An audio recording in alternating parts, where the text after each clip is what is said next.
Halo teman-teman, terima kasih buat kalian yang sudah mengklik video ini and welcome back to my channel.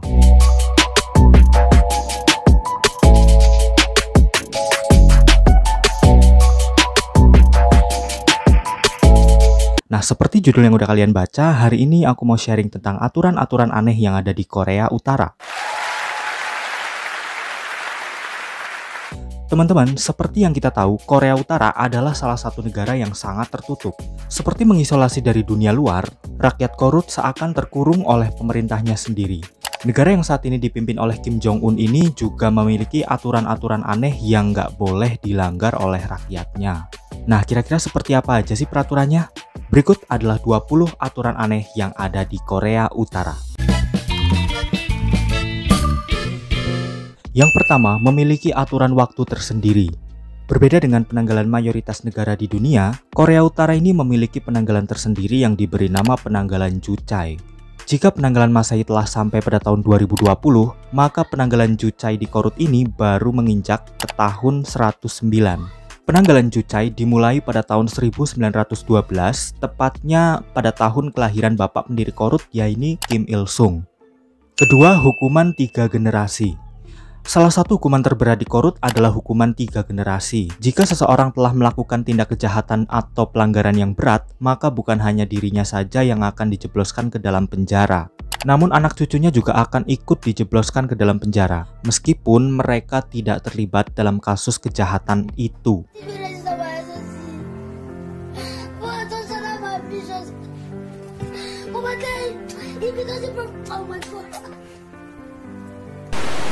Yang ketiga adalah dilarang memeluk agama.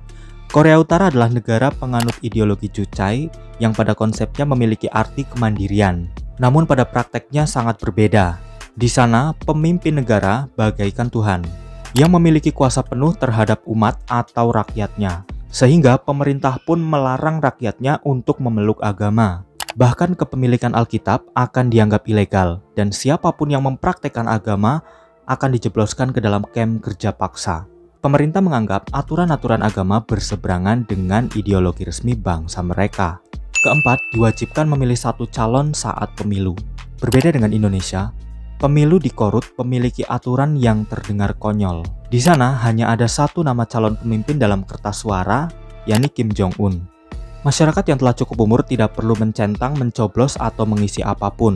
Mereka cukup mengambil selembar kertas dan memasukkannya lagi ke dalam kotak suara. Selain itu, mereka juga diwajibkan untuk tersenyum saat keluar dari TPS sebagai bentuk sukacita karena mereka telah memilih pemimpin dambaan mereka. Dan bagi mereka yang tidak ikut memilih atau keluar dengan wajah yang masam akan terkena sanksi dan hukuman. Tapi aku juga pernah baca kalau pemilu di Korea ini ternyata bukan semata bertujuan untuk memilih pemimpin negara. Lebih dari itu, sebenarnya pemerintah memiliki maksud terselubung untuk mendata ulang penduduk Korut. Jadi bagi mereka yang golput, udah pasti mereka akan jadi bahan penyelidikan pemerintah. Di mana keberadaannya? 5. Dilarang mengakses internet. Korea Utara memiliki akses internet, namun kurang dari 1% populasi yang bisa menggunakannya. Mereka yang bisa mengakses internet adalah para pemimpin politik, mahasiswa di universitas elit, dan orang-orang tertentu lainnya. Sedangkan rakyat biasa dilarang keras untuk menggunakannya. Hal ini dimaksudkan agar masyarakat Korea tidak mengetahui dunia luar melalui internet. Keenam, dilarang melakukan panggilan telepon ke luar negeri. Seperti halnya internet, sebagian besar masyarakat Korut juga dilarang untuk melakukan panggilan ke luar negeri. Mereka yang ketahuan melakukan panggilan ke luar negeri akan diberi sanksi dan hukuman yang berat. Ketujuh, dilarang tersenyum pada tanggal 8 Juli. Tanggal 8 Juli menjadi hari berkabung nasional untuk mengenang bapak pendiri Korut yakni Kim Il-sung yang wafat pada tahun 1994. Maka pada tanggal itu setiap tahunnya aktivitas masyarakat akan dibatasi. Semua orang dilarang keras untuk tersenyum, berbicara terlalu keras, menenggak miras, berpesta, menikah, dan melakukan berbagai hal yang bersifat foya-foya karena dianggap tidak sopan terhadap petinggi negara. Lucunya, masyarakat justru dianjurkan untuk bersedih atau menangis pada hari itu. 8. Tempat tinggal dan pekerjaan rakyat sepenuhnya diatur oleh pemerintah. Pemerintah Korut telah mengatur tempat tinggal penduduknya berdasarkan kelas sosial mereka, sehingga mereka tidak bisa memilih lokasi tempat tinggalnya. Begitupun dengan pekerjaan. Masyarakat tidak memiliki kebebasan untuk memilih pekerjaan karena pekerjaan mereka sudah diatur oleh pemerintah berdasarkan kebutuhan negara. 9. Setiap rumah diwajibkan untuk pemajang foto para pemimpin korut. Teman-teman, kalau di Indonesia, gambar para pemimpin terpasang rapi di sekolah-sekolah dan di berbagai instansi pemerintahan. Di Korut sana, setiap rumah wajib untuk memasangnya. Nah, gambar yang diwajibkan untuk terpasang di rumah-rumah penduduk adalah gambar Kim Il Sung dan Kim Jong Il, yang merupakan kakek dan ayah dari Kim Jong Un. Dan ada aturan yang menggelitik banget, ini ketika seandainya ada kebakaran di rumah penduduk, maka pemilik rumah diwajibkan untuk menyelamatkan foto pemimpin korut terlebih dahulu daripada menyelamatkan keluarganya sendiri. Beberapa waktu lalu aku sempat baca ada seorang ibu ditangkap dan dipenjara karena lebih memilih menyelamatkan anaknya terlebih dulu ketimbang menyelamatkan potret sang pemimpin. Jadi di sini kesimpulannya nyawa itu nggak lebih penting daripada selembar kertas bergambar pemimpin korut. Aneh banget ya. 10. Seluruh siaran TV sepenuhnya dikendalikan oleh pemerintah. Teman-teman, menonton televisi menjadi hiburan paling murah bagi masyarakat di berbagai negara, tak terkecuali di Korut. Namun warga Korut hanya dapat menonton 3 saluran TV yang semuanya diatur dan dikendalikan oleh pemerintah.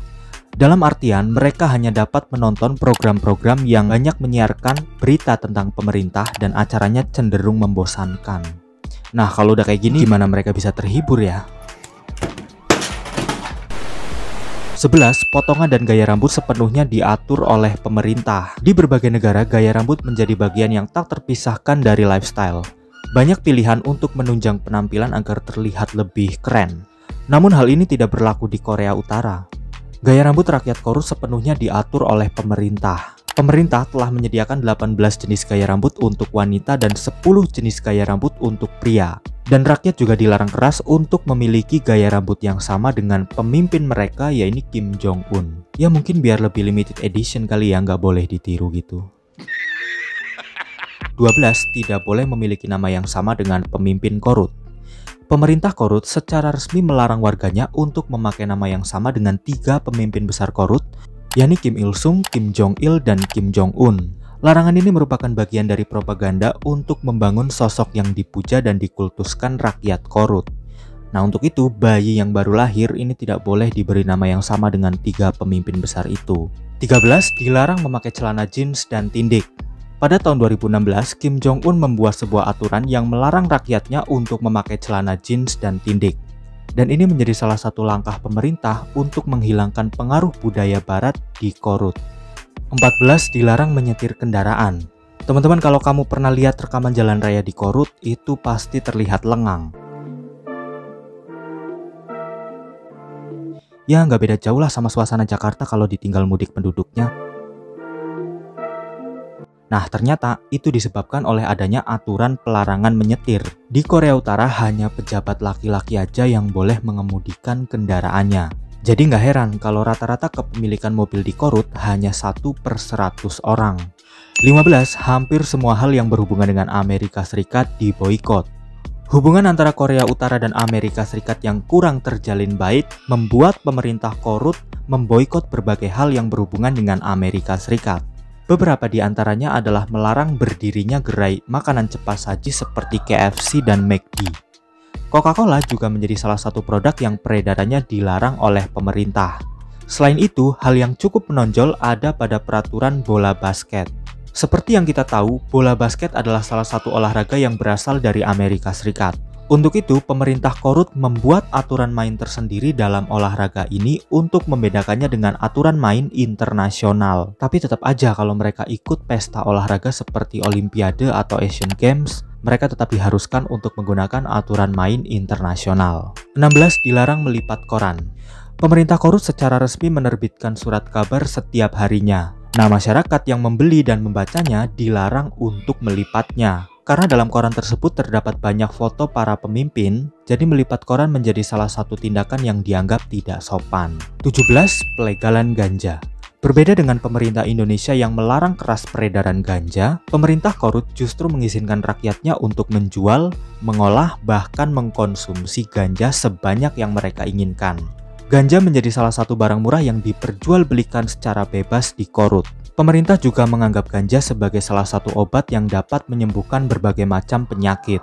Bahkan di daerah Rason, zona ekonomi Korea, ramuan ganja dapat dibeli dengan harga yang murah, yakni sekitar Rp83.000 per kilogramnya. 18 diwajibkan untuk membungkuk saat melewati patung para pemimpin. Saat berjalan melewati patung para pemimpin, masyarakat dan turis asing wajib untuk membungkuk. Bahkan siapapun yang melewati patung dua mendiang pemimpin Korut di kota Pyongyang wajib untuk memberikan bunga sebagai tanda penghormatan. 19. Turis asing selalu diikuti oleh petugas. Nah teman-teman, aturan-aturan aneh juga ternyata nggak cuma berlaku buat warga lokal aja. Aturan khusus juga diberlakukan untuk wisatawan asing. Mereka yang berkunjung ke Korut akan dikawal oleh pemandu dan petugas keamanan. Hal ini dilakukan untuk mengantisipasi masuknya mata-mata dari luar negeri. Wisatawan asing juga tidak diperbolehkan untuk melakukan beberapa hal. Di antaranya adalah dilarang menggunakan mata uang nasional, dilarang mendatangi toko-toko tertentu, dan diwajibkan untuk meminta izin terlebih dahulu ketika hendak mengambil foto. 20. Dilarang meninggalkan Korut. Hidup dengan banyaknya aturan-aturan aneh yang mengikat tentu akan membuat semua orang stres. Tak terkecuali bagi rakyat Korut. Hal itu pun membuat banyak penduduk memiliki keinginan untuk hengkang dari negaranya. Namun meninggalkan Korut agaknya menjadi sesuatu yang sulit. Pemerintah tidak akan memberi izin dengan mudah bagi masyarakat yang ingin pergi ke luar negeri. Mereka yang berniat kabur pun akan mengalami kesulitan, manakala di area perbatasan negara itu dipenuhi dengan ranjau dan dijaga ketat oleh pasukan militer.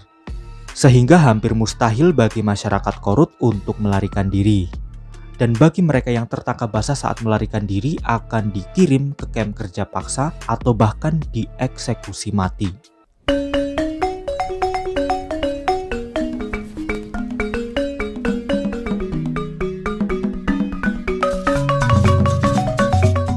Nah teman-teman, seperti itulah 20 aturan aneh yang ada di Korut. Sebagian besar dari kalian pasti merasa aneh karena melihat banyaknya aturan-aturan yang bersifat memaksa. Sebagai bangsa Indonesia sudah sepatutnya kita merasa lebih bersyukur karena kita hidup di negara demokrasi yang membebaskan warganya untuk mengemukakan pendapat dan berkreativitas. Sehingga kita dapat berkembang menjadi manusia yang lebih bermanfaat bagi lingkungan sekitar. Oke teman-teman, sampai di sini dulu videonya. Kalau kamu suka video ini silahkan klik like, dan kalau kamu suka channel ini jangan lupa support kami dengan cara subscribe dan tekan tombol notifikasinya. Untuk kritik, saran, dan masukan boleh kalian sampaikan dengan kata-kata yang sopan di kolom komentar. Mohon maaf kalau ada kesalahan. Aan Setiadi pamit, stay positive, stay healthy, and see you again.